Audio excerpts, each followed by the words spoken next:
there's a buzz around AI and agentic AI.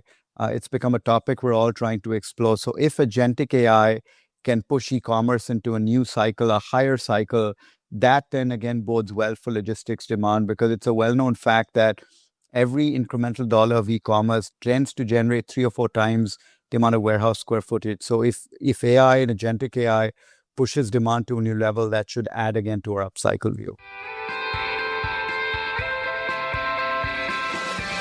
Hello and welcome to the REIT Report. I'm your host, Sarah Borkson-Keto. Joining me today is Vikram Malhotra, Managing Director, Real Estate Equities at Mizuho, to share what he's seeing in the logistics and industrial REIT sector and what to look for as we move through 2026. Vikram, welcome back to the podcast.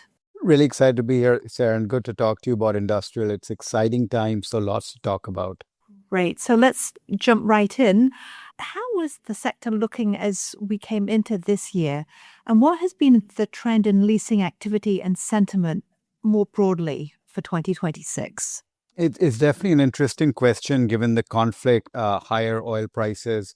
So maybe just backing up, we had actually a fairly negative view on industrials for the past, I want to say, 3 years. And we really only got bullish in September of last year on two broader thesis. One, we were in a new upcycle for logistics and warehouse demand. And two, specifically, bigger box warehouses would have a renewed high as tenants started to look to make strategic decisions despite all the volatility. And I would say both those factors played out through January. And then since January, we've seen a bit of a bifurcation. The big box demand, call it square footage of over 500,000 square feet or so, have done very well. The likes of Walmart, Amazon, Home Depot, Target are all accelerating what they are seeing as a, serve quickly, last mile distribution, everyone wanting to do 1 hour delivery.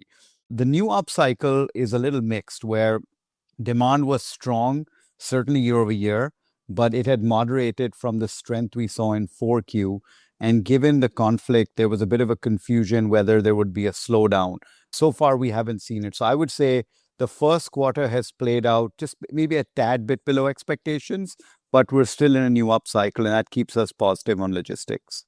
Obviously, the current events today are very volatile. We've got the Middle East conflict. Are you seeing any impact from that yet? And if not, do you expect it to show up in the short term? Definitely a logical question. We've been monitoring that ourselves through a variety of metrics. I would say absolute demand is still on pace to hit maybe 150, 200 million square feet per annum. And that would certainly be an uptick from the last few years. What we're watching is, first of all, decision making. So Prologis has a metric where they measure the amount of time taking to close a lease. That has ticked up a bit. And so clearly that shows maybe a little bit of a pause or rethink on when people want to lease. But another metric, proposal volume for Prologis, again, using as an example, that has actually remained very firm, over 135 million square feet, which is sort of a near a record for them. And so I would say in the very near term, spot demand is strong, but we are monitoring factors that could maybe where we could see a sign of a pause. And the first factor we would watch would probably be a delay in Europe, then perhaps a delay in some of the smaller boxes, because you'd imagine larger tenants have the wherewithal to withstand higher prices. It's the smaller tenants that get impacted first. But as of today, call it 50 days into the conflict, we've really not seen a slowdown. And stepping back a bit, have you seen any meaningful changes to industrial logistics supply chains, given the general mix of tariffs and all this uncertainty that we've seen over the past year or so? We've seen some changes. So obviously, reshoring has been a theme that's been going on for 2 years. That has percolated up from the Sun Belt into the Midwest.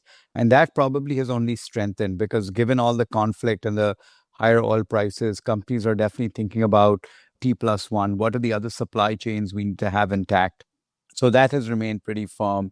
As an aside, not really conflict related, one theme we've heard is data center related demand has dramatically picked up. So as we see data centers in Texas, for example, or continuing in parts of DC or the Midwest, a lot of suppliers of data center components, whether it's cooling equipment or servers or uninterrupted power supply, have all decided to lease up space and co-locate next to data centers. And one stat we've heard is almost like 10% of total leasing volume this quarter has been data center related. So that's another trend that has picked up and is supporting demand.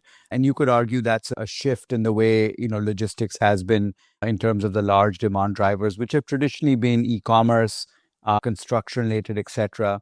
Maybe the other thing we've certainly seen is a bit of a theory for now that will the conflict cause more volume to reroute towards the West Coast? Something that was a bit of a question the last 2 years where the West Coast was more depressed, Port of LA, Port of Long Beach, and maybe slow down a bit on the East Coast, which is really where most of the container traffic would first hit from that Middle East area.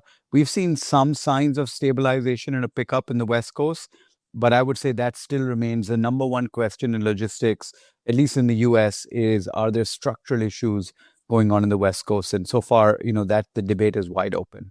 That leads into my next question, which was going to be about geographic markets where you're seeing the biggest opportunities. And what about supply? Is it up to the task? You hit the key risk factor for 26 and 27.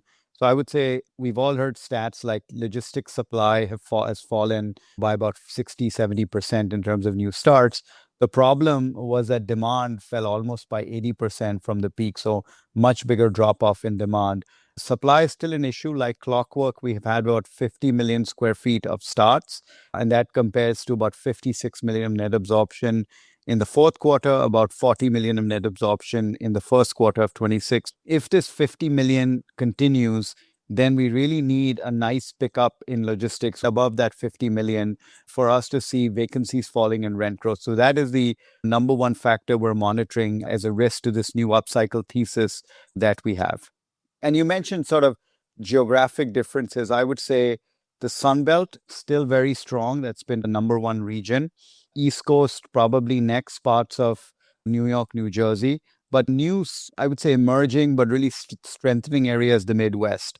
And there is this thesis that whether it is, again, T+1 or it is reshoring, you're definitely seeing strengthening of demand in the Midwest. And again, that could be a little bit of a hedge between not only cyclical issues, political issues, perhaps even long-term planning for climate change, where like the Lehigh Valley being very strong. And the market that's still lagging, which shouldn't be a surprise, is SoCal, Southern California.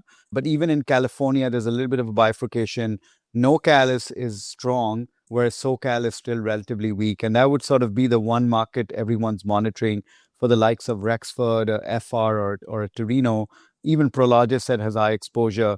Until that market really picks up, I think it'll be hard to say US logistics is in a full new upcycle. Sort of talking more broadly, can you talk about supply pipelines and vacancy rates, how you think they could evolve over the next few years? It's something, again, at Mizuho we're monitoring very closely because the number one driver for equity multiples is forward market rates. And forward market rent growth, if you backtrack, is clearly a function of demand, supply, and vacancy. We currently have US vacancy at about 7.5%. Given our demand supply forecast, we think we're close to peaking in that rate and we sort of modestly trend down. And until we see vacancy trend to about 6%, I think it'll be really hard to see real rent growth. Now, there are some early signs, again, parts of the Sun Belt, parts of Chicago, for example, where the annualized rent growth is above 3%, 3.5%, which is above the bumps. But I would say the hope or the first derivative is next 6 to 12 months, we see vacancy trend from 7.5, hopefully towards 6. And after we see it crossing 6 towards maybe the mid fives, that's when you start to see real pricing power. And as I said, we still believe in the new upcycle. Big box demand will help. But I think we're at least a year away from very strong market rent growth. Are you seeing any specific changes in the way that industrial space is being configured today? And you mentioned data center demand earlier. Is that really related to the tenants that are coming in? It's a good question. So there are probably a couple of changes going on which would influence the design of warehouses. The first I sort of alluded to, last mile, same day delivery. That calls for smaller warehouses, call it 100 to 200,000 square feet, very close to population centers, whether it's New York or San Francisco as an example. So that's one change. Continuous smaller boxes, perhaps older boxes, but where you can deliver very quickly. The second change really is manufacturing, where we're seeing reshoring coming back, the likes of critical components, rare earth, chip design, etc., where you perhaps need larger boxes.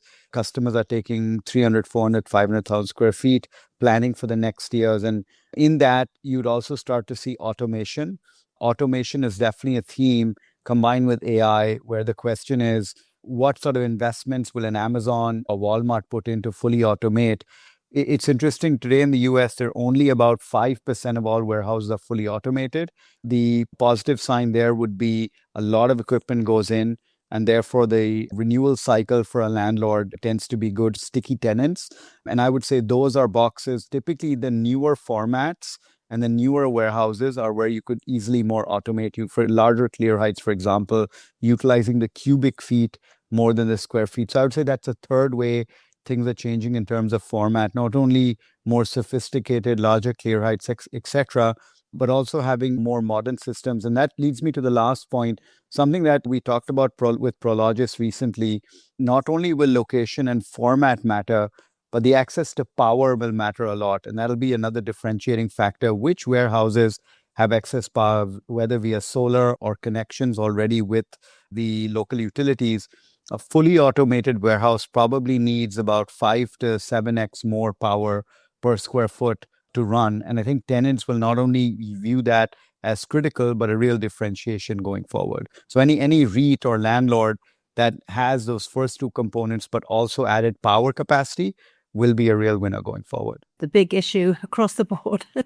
Power is key at this point, whether it's for data centers or automated facilities. That's why, in data center land, you've seen so much development in tier 3 and tier 4, whether it's, again, parts of Texas or in Ohio, Michigan. And that's also supporting new logistics demand. As I said, it's become a support for logistics demand, and it's a factor that will support our upcycle view. Vikram, this has been a very comprehensive look at what's going on right now in industrial real estate. Any other topics or trends that you'd like to highlight? Just maybe one more for logistics. I mentioned that, pricing power is, critical. For equity investors, obviously, as I said, that's a key component of the multiple going forward. But the other two or three factors to consider, not only is pricing power and supply, but perhaps a new e-commerce cycle. And I say that because there's a buzz around AI and agentic AI. It's become a topic we're all trying to explore. So if agentic AI can push e-commerce into a new cycle, a higher cycle, that then again bodes well for logistics demand, because it's a well-known fact that every incremental dollar of e-commerce tends to generate 3 or 4 times the amount of warehouse square footage. So if AI and agentic AI pushes demand to a new level, that should add again to our upcycle view. Vikram, thank you so much. Thank you. It was great chatting with you. And to our listeners, if you enjoyed this episode, please subscribe on your favorite podcast platform.